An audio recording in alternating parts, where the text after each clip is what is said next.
Channel 5 Network, this is MorningLine with Nick Beres.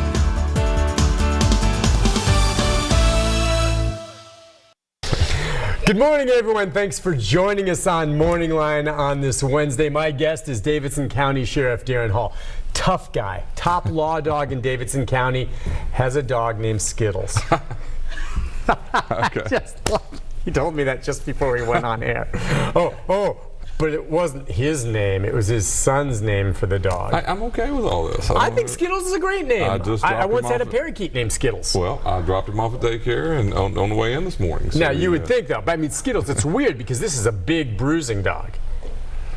Well, he's perfectly fine for me. It's a dog. And the way I read it, he's going to heaven anyway. So it doesn't matter what his name is or what he's doing. But what kind is he again? Maltese? So he's a Maltipoo because he needed to be hyperallergenic because of they don't issues, shed much. right? And allergies and all that, all kind of folks. So could a Maltipoo like his be trained to be a canine? I mean, like. Is that not that he would be intimidating a lot of positive traits, but I don't know that killer dog is going to be one of them. Yeah, so my pug, no, not going to work. I mean, German Shepherds are suited for that role, among others. We all have strengths and weaknesses. I've learned, and I was, to be honest with you, this was the Maltipoo he's 6 years Skittles. old, so. Well, hey. No, that's okay. Look, I've got a dog with 3 legs named Mashed Potato, so that's all right. Yeah, anyway, talk about. So I brought this up because it was National Dog Day earlier this week, and you posted a picture, and it's a beautiful dog. It's a beautiful dog. I appreciate that. Well, to be all honest, I don't know. He's 6 years old, so go back when he got it. My son was, every couple of Christmas in a row, he'd say, "I want a puppy. I want a puppy." Yeah. And kept pushing back on that, and at some point I kind of nosed around and thought, well, let's see if this will work. So anyway, as you would know, with a child or young kids, they don't take the responsibility as seriously as they need to. Oh yeah, they want the dog, and then they disappear. They don't. Yeah. I remember having this conversation with him one time. It was feeding or taking him out, and struggling with him to do that. And I said something to him. I said, well, look, if you don't start taking responsibility for this, we're going to find someone who will take care of him the way he's supposed to be and all this and that. Now, my son is a very soft-hearted person, and so I didn't really think a lot about it, and he walks away, and an hour or two later, I'm in a totally different place in my life at the time. I don't even know what's going on, and he comes walking in the room, and he goes, "Dad, I think we need to give him to someone else. I just don't think I can take responsibility." Well, by this point, I'm attached to the dog. I can't tell him that, and I'm like, well, we'll figure it out somehow, Yeah, so you worked it out. But he actually thought that and was ready to maybe give it, in his mind, not to a shelter, but to find another loving owner for it. He felt I guess he felt guilty and that he wasn't doing kind of who he is. But I mean, every weekend, 6 o'clock in the morning, every weekend, he and I are riding all over town. I leave about 6 o'clock in the morning. We ride. Skittles goes with you? 2 hours every weekend, and so it's become attached. And that's pretty. But like everybody says, there's nothing like it. You get home, and it could be the worst day, the worst thing, the worst everything, and it is amazing that unconditional feeling. Dogs are wonderful. Amazing. They're great when you come home from work. Well, anyway, so now you know the sheriff has a dog named Skittles. And we're going to open up the phone lines as always, 737-7587 if you want to join in the conversation. Questions, comments for him about things happening in the news, law enforcement, and the like. One story that's been making headlines of late, of course, is the shortage of police officers. Now, I don't know if you saw, I thought it was this past week, they said that Metro PD is looking to fill some, I think it was like 168 positions. They have some coming through the academy, maybe some 40, but they're shorter. And you're hearing that this is a nationwide trend, and fewer people, men and women, are going into law enforcement for a lot of reasons. And I'm just wondering, are you encountering any of that with regard to sheriff's deputies? Yeah, Nick, I'm also the president of the National Sheriff Association, and so right now this year, and hear a lot about what's going on nationally, and of course our own situation. I mean, I would argue that Nashville is even worse than most cities because Nashville is booming. I mean, you can do anything and find jobs here, and so that's even more difficult. But yeah, I mean, behind the scenes for the last 25 or 30 years, I mean, those of us who are in, let's say, department head or elected offices, for years argued we needed money, right? I mean, we go to the council and the mayors, and we, even the political campaigns over the years for, these different people. we needed money to increase the positions. I mean, I remember years ago, President Clinton pushed to hire 100,000 more police officers. That was called cops back then. The truth is, the fact is, you can't hire them if you have the money. I mean, that's a different situation. The positions that are vacant in the police department, we have vacancies, a bunch of them too. It's not because you don't have the money. It's not on that problem. It is about finding qualified people who want to come and do this line of work in the climate. I'm talking about the political climate that's going on with law enforcement and the dangers and the liability. It's all changed. I mean, that's, used to, I think people family-wise would warn your young son or daughter who wanted to be in the police department or a sheriff's office about the dangers. That's what we grew up thinking. To be honest with you, it's the liability. It's the other situations that get more attention, the negativity. Right. No, you're right. It's always been dangerous because you're out there and you're on the front lines. But I wondered if you thought that's part of it now. As for instance, we have law enforcement officers being tried sometimes for homicide in shooting cases, and sometimes bringing those charges, in my opinion, is justified. Just because you're a cop, you kill someone, you don't walk. That's right. But I mean, in some of them, the line's being drawn, it's blurred, and some officers feel as though they're being under attack, or it's a chilling effect, and can I defend myself? And I understand that part of it, and so they're just like thinking, look, there's something else I can do that's safer where I can make more money. Yeah. There's a law passed in California, and I'm not super familiar with it just right now, and what it does is, and don't hold me to the details of it, but it basically raises the bar of expectation for police officers in shooting cases, which may be a good thing. I don't know, but what I know is when you do that, what ends up happening is that may be good for the safety of all communities, and it's the right thing. But one of these days, our country, our communities are going to look up and go, who are we going to hire to do the jobs that we're asking them to do? It's hard enough anyway. It's a difficult job. But in a climate like Nashville, where I'm not saying anything's wrong with this, you can drive for Uber and or any company and make $50,000 a year.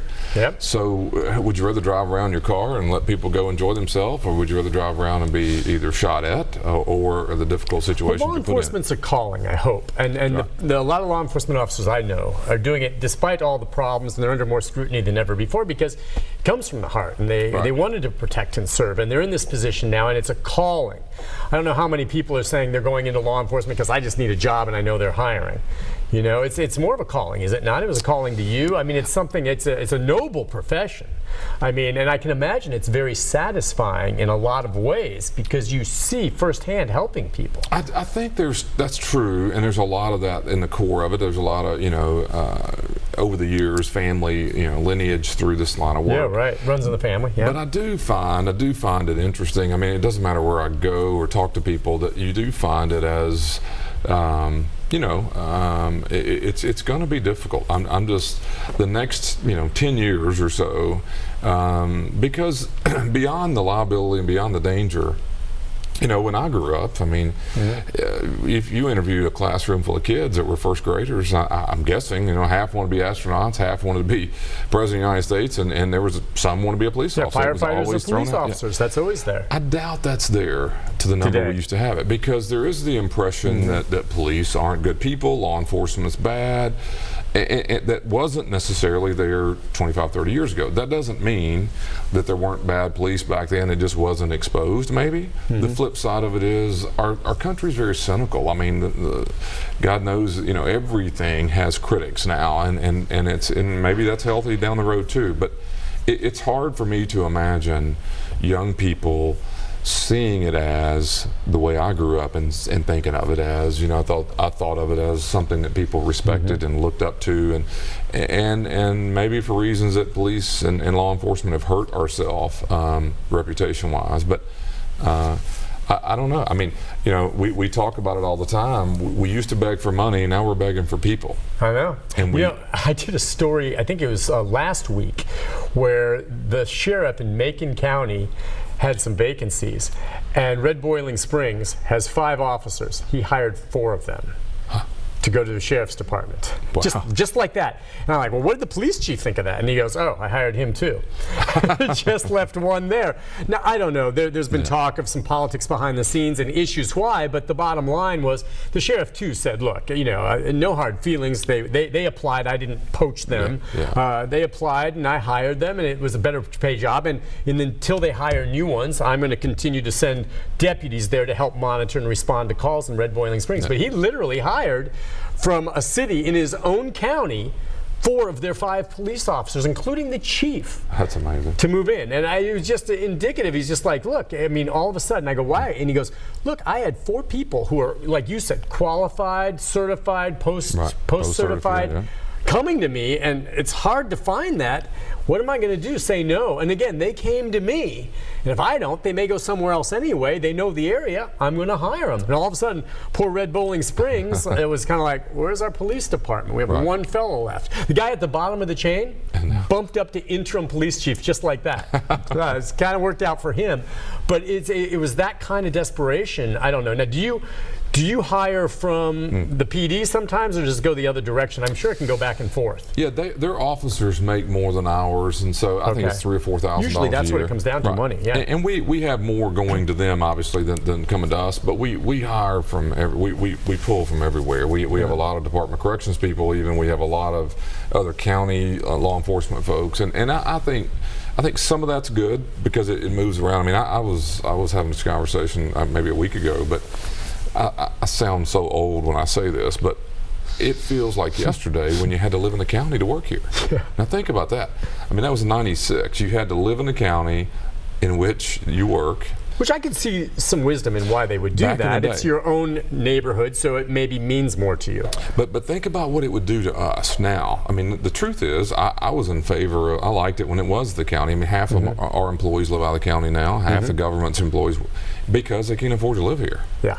So if you limited us to saying you have to recruit from here and you're paying what we're paying, there's no way you get anybody to work. And so, I mean, we're in Memphis recruiting right now. We're all over Clarksville. We do all sorts of work, and the military's always been a really good feeder for us. And I mean, if you limited this to Davidson County for what it costs to live in this county, you couldn't hire anybody. Be able to.